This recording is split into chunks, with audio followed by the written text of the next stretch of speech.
predatory fish like a lionfish and it's only eating live food, one trick for training the fish onto the food that you want is to get the fish to associate your movement with food.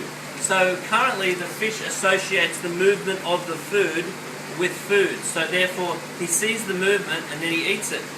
So what we can do is change that association. So if we do the same ritual every day, if you have a live feeder for example, tap on the top of the tank, put your hand in the air and throw the food into the tank. So the fish is seeing your movement. Then over a period of weeks, and if stubborn enough actually months, then the fish will learn to associate your hand movement with food, and then eventually you can go from live fish to dead fish, then to things like prawns, then to eventually things like pellets.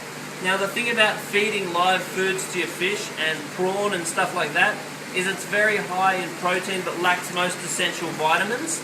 So if you do have a fish like a lionfish that does still require quite a fair bit of vitamin, I'd encourage gut loading your feeders.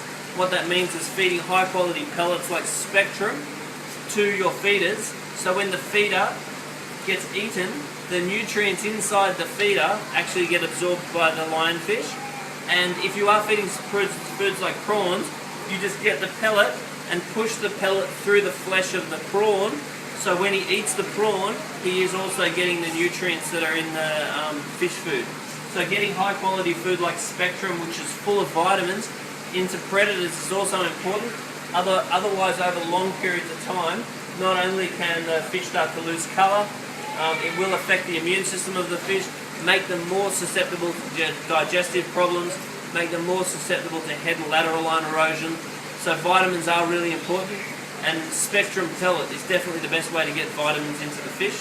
So there's a few little tricks there that might help you ensure that your predators get the vitamins they need.